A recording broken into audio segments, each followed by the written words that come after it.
9,1 milliards d'euros, c'est le montant des exportations d'armes françaises en 2018, rendu public mardi.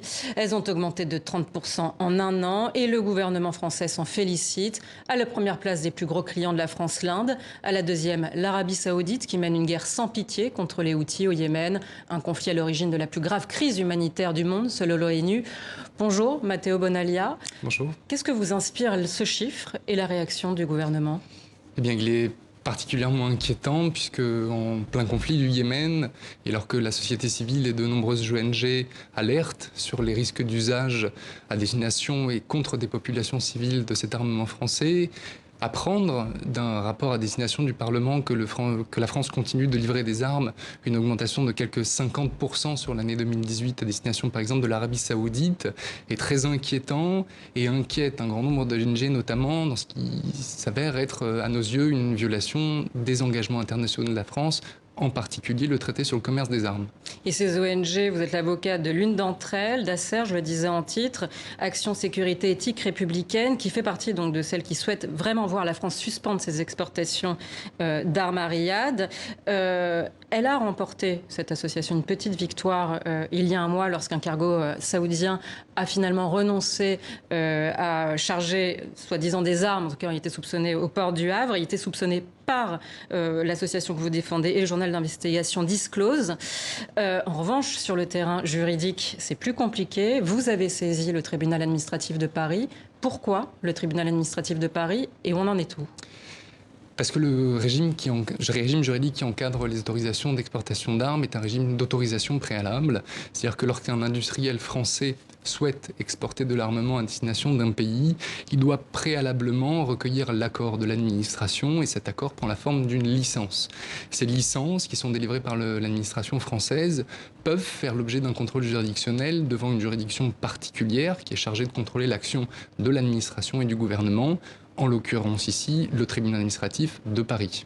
C'est un contentieux qui dure maintenant depuis 18 mois, avec de très nombreux échanges d'arguments sous la forme de mémoires, conclusions écrites, entre la secrétaire générale de la Défense et de la Sécurité nationale, Madame Claire Landais, et l'association Action Sécurité Éthique Républicaine que je représente.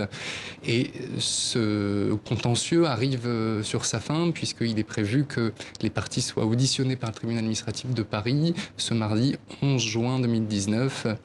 Et nous serons donc fixés sur la position de la juridiction administrative quant à savoir si ces exportations d'armes sont ou non conformes aux engagements internationaux de la France. Oui, parce que vous accusez donc l'Arabie Saoudite de se servir de ces armes pour tuer des civils, ce qui est contraire aux engagements internationaux de la France. Exactement. Or, la France, elle, dit, le gouvernement français, lui, dit que, en revanche, il n'y a aucune preuve qui permette d'affirmer que ces armes sont directement utilisées dans la mort de civils au Yémen. Riyad parle de fausses informations.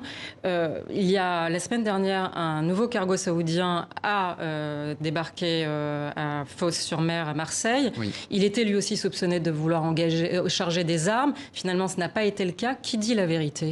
Par deux fois, effectivement, des chargements d'armes ont, semble-t-il, été annulés par le gouvernement. On s'en réjouit. Ce n'est pas uniquement le fait de l'association Action Sécurité Éthique Républicaine, mais d'une mobilisation de toute la société civile, notamment les dockers de Marseille et également les dockers du port du Havre. Ce qui est très important de comprendre, c'est que les positions du gouvernement français jusqu'à présent sont de dire que nous n'avons pas la preuve que des armes françaises aient pu effectivement tuer des civils.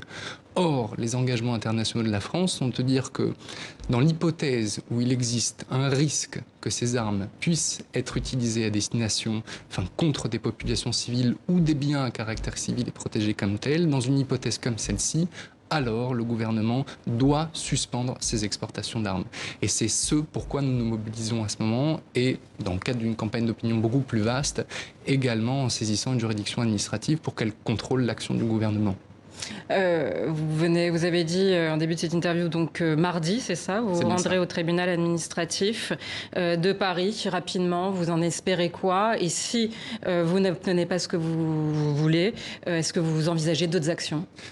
Alors je suis malheureusement assez pessimiste puisque dans ces 18 mois d'échange d'arguments entre la secrétaire générale à la Défense et la Sécurité nationale et l'Action Sécurité Éthique Républicaine, jusqu'à présent, le gouvernement fait la politique de l'autruche. C'est-à-dire qu'il dénie à la juridiction administrative une compétence pour contrôler quelque chose qui, selon Madame Parly et selon le gouvernement, relève de la raison d'État.